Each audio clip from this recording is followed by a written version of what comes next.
네, 안녕하세요, 여러분. 무언가를 꾸준히 한다는 건 어려움을 넘어서 기적에 가까운 일이다 라는 생각을 하는 일상들을 보내고 있는데요. 항상 머릿속으로 주말에 꼭 하지 못했던 일들을 차근차근 해 나가야지 다짐하면서도 당일이 되면 하염없이 귀차니즘에 빠져버리곤 합니다. 너무 잘 해보려고 욕심을 부려서일 수도 있고, 생각을 너무 많이 해서 시작도 전에 지쳐버리는 걸 수도 있을 것 같아요. 그래서 오늘도 이렇게 다짐 영상을 찍게 되는데요. 잘 나가는 브랜드, 유튜브 채널, 노래라든지 혹은 사람들을 보면 자기만의 스타일이 분명하잖아요. 저도 그래서 저만의 스타일을 갖기 위해, 그리고 그런 스타일을 유튜브 채널에 어떻게 녹여낼까 생각을 많이 하거든요. 근데 이게 생각보다 잘 되질 않습니다. 이런 컨셉으로 하면 맞을 것 같다가도 조금 시간이 지나면 너무 유치한 것 같다, 이건 너무 진지한 것 같은데, 이건 너무 옛날 스타일이고 이건 노잼이다, 이런 식으로 생각될 때가 많아요. 무언가를 생산한다는 건 그래서 어려운 것 같습니다. 특히 영상에 조회수나 좋아요, 댓글들이 없을 때 더 위축되는 마음이 생기곤 하는데요. 문득 독립서점에 가서 책을 읽다가 이런 생각이 들더라고요. 꾸준히 하다 보면 스타일이 완성될 것 같다 라는 생각이요. 그냥 고민하지 말고 내가 좋아하는 물건도 소개해보고, 내가 평상시에 하는 생각도 올려보고, 자주 가는 공간도 소개해보고, 가지고 있는 계획 같은 것도 공유하면서 조회수나 댓글, 좋아요 같은 것들에 부담 없이 영상을 올려보자라는 생각이요. 그렇게 올리다 보면 언젠가는 유튜브 채널도 정체성을 가지지 않을까 생각해 봤습니다. 그래서 오늘은 내친 김에 책 리뷰를 해보려고 합니다. 제가 책을 정말 안 읽거든요. 저처럼 책을 안 읽는 분들도 흥미롭게 읽을 수 있지 않을까 하는 책을 준비해 봤는데요. 참고로 저는 소설책이나 이야기가 처음부터 끝까지 이어져야 하는 책들은 안 읽기보다는 읽지를 못하고 한 장의 내용이 끝나는 책들을 좋아합니다. 그래서 오늘 추천해 드릴 책은 안규철 작가의 사물의 뒷모습이라는 책인데요. 그럼 제가 인상 깊게 읽었던 부분을 한번 읽어볼게요. 좀 좋은 내용들은 이렇게 책 표지를 접어놓는 습관이 있는데, 이렇게 2장이 접혀져 있는 거는 굉장히 재미있게 읽은 부분이거든요. 그래서 이렇게 2장 접혀져 있는 부분을 랜덤으로 펴서 한번 소개해 드리도록 하겠습니다.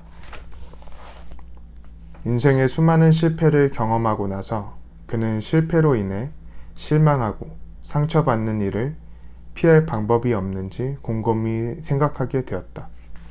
실패하지 않으려면 우선 아무것도 시도하지 않는 것이 하나의 방법이 될 것 같았다. 모든 실패에는 무언가를 이루거나 어딘가에 도달하려는 목표와 그것을 실현하려는 노력이 있으므로 처음부터 아무런 목표를 갖지 않는다면 실패할 일도 없을 것이다. 그렇게 함으로써 그는 보잘것없는 자신의 계획들을 어김없이 방해하고 번번이 실패로 끝나게 해온 자신의 고약한 운명에 대해 만족스럽지는 않을지라도 작은 복수를 할 수 있을 것 같았다.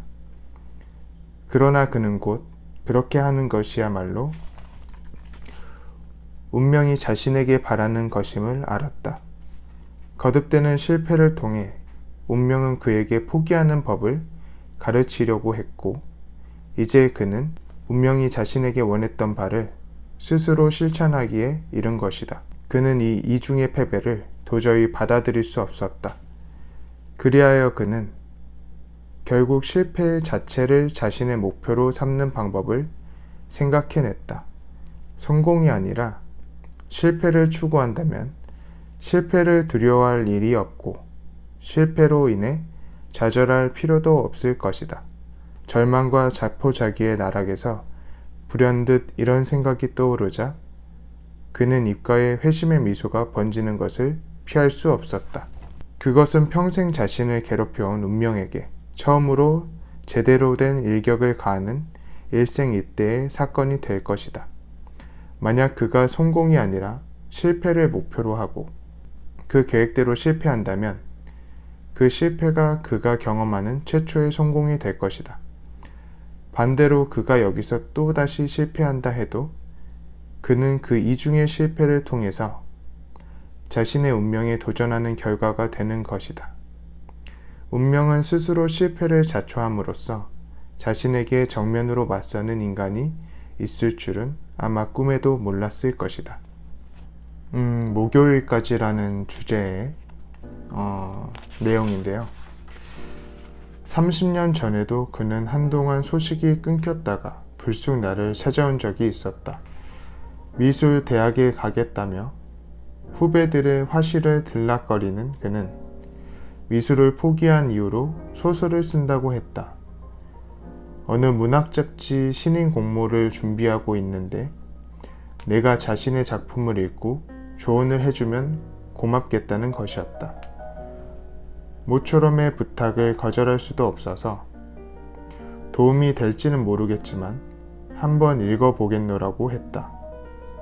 그러나 언제까지 원고를 보내겠다는 그의 약속은 번번이 지켜지지 않았다.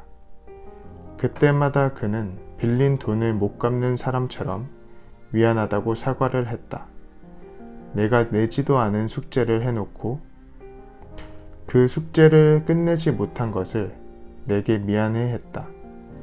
소설은 결국 공모 마감일이 지나도록 완성되지 않았다.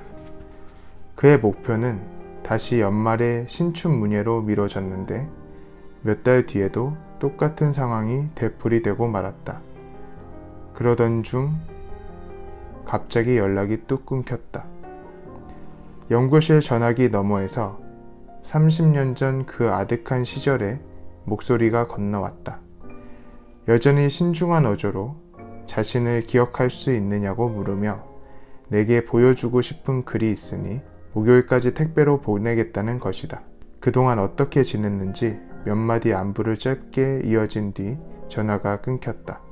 그 목요일 오후에 약간 손을 봐서 보내고 싶으니 다시 일주일만 더 시간을 달라고 전화가 왔고 오늘은 그렇게 다시 일주일이 훌쩍 지난 목요일이다. 이번에도 그는 약속을 지키지 않을 것 같다. 예감이 그렇다. 다음 주쯤에는 미안하다는 전화가 오고 이번에는 다시 한 달만 더 기다려 달라고 할 수도 있다. 물론 나는 기다릴 수 있다. 30년을 기다린 셈인데 이제 한두 달 더 못 기다릴 이유가 없다.